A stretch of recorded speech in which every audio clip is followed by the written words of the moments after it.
എനിക്ക് ചോദിക്കാനല്ലേ, ഇവിടെ കേരളത്തിൽ ഇപ്പം 400-ലേറെ ഹോസ്പിറ്റലുകൾ മിനിമം വേതനം കൊടുക്കാനുള്ള കരാറിൽ ഒപ്പിട്ടല്ലോ.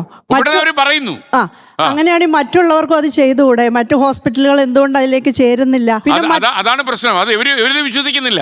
അതെ, ഇത്രയും ആശുപത്രി വേറൊന്നും എനിക്ക് ചോദിക്കാനല്ല. ചർച്ചയിൽ തന്നെ ഇരിക്കണം ഒപ്പിട്ട ആൾക്കാര്. ഹോസ്പിറ്റല് നിങ്ങളുടെ അറിവില് എത്ര ആശുപത്രികൾ ഒപ്പിട്ടുണ്ടാവും? ഇപ്പൊ അന്ന് തൃശ്ശൂർ 8-ാം തീയതി 5 ഹോസ്പിറ്റൽ ഒപ്പിട്ടു.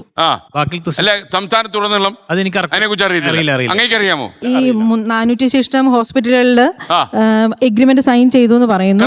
അത് 32,000 സംതിങ് രൂപയ്ക്കാണെന്ന് പറയുന്നു. പിന്നെ എന്തിനാണ് ഇവര് 40,000 രൂപ തന്നെങ്കിൽ മാത്രമേ സ്ട്രൈക്ക് പിൻവലിക്കൂ എന്ന് പറഞ്ഞ് സമരം ചെയ്യുന്നു?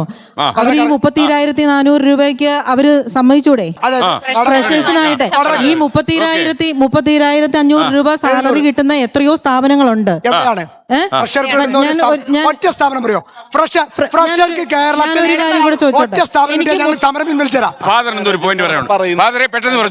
നീതി ജലം പോലെ ഒഴുകട്ടെ എന്നാണ് ബൈബിൾ പഠിപ്പിക്കുന്നത്. ഈ നഴ്സുമാരുടെ സമരത്തില് ഇവർക്ക് കൊടുക്കേണ്ട വേതനത്തെ സംബന്ധിച്ച് ഒറ്റ കാര്യം മാത്രമാണ് കേരളം പറയേണ്ടത്.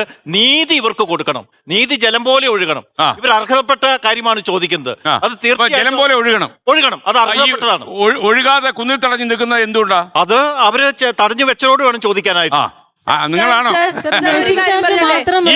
ജലത്തിന് കുറുകെ നിൽക്കുന്നത്? നിങ്ങളാണെന്നാണ് അച്ഛൻ പറയുന്നത്. അതെ, നഴ്സുമാർക്ക് നീതി വേണം. അതുപോലെ തന്നെ ആശുപത്രിയിൽ പ്രവർത്തിക്കുന്ന എല്ലാവർക്കും ഒരുപോലെ നീതി വേണം. അതാണ് മാനേജ്മെന്റ്. അങ്ങനെ സംസാരിക്കാൻ കഴിയും. ഇന്നേ വരെ ഒരു നഴ്സിംഗ് സമരത്തിലും മാനേജ്മെന്റുകൾ പറഞ്ഞിട്ടില്ല നിങ്ങൾ ആവശ്യപ്പെട്ടതിലും കൂടുതൽ ഞങ്ങൾ കൊടുക്കുന്നുണ്ടെന്നുള്ള രേഖ ഇതുവരെ ഒരു നഴ്സിംഗ് സമരത്തിൽ പറഞ്ഞില്ല. പക്ഷെ ഇവിടെ ഈ സമരത്തിന്റെ പ്ലാനിങ് തെറ്റിയതിന്റെ പേരിലാണ് അങ്ങനെ ഒരു ക്ലെയിം മാനേജ്മെന്റുകൾക്ക് കൊണ്ടുവരാൻ പറ്റിയത്. ഇവര് വ്യക്തമായി പഠിക്കാതെ സർക്കാർ പ്രഖ്യാപിക്കുന്ന ഓവർടേക്ക് അതുകൊണ്ടാണ് ഈ ഒരു സമരം ഇങ്ങനെ ആയിപ്പോയത്. അതല്ലെങ്കിൽ 200 ബെഡിൽ മുകളിലുള്ള ആശുപത്രികള് 200 ബെഡിൽ മുകളിലുള്ള ആശുപത്രികളിൽ സർക്കാർ നീക്കലായിട്ടുള്ള ശമ്പളം കൊടുക്കണം എന്നുള്ളതാണ് ഐഎൻഎയുടെ നിലപാട്.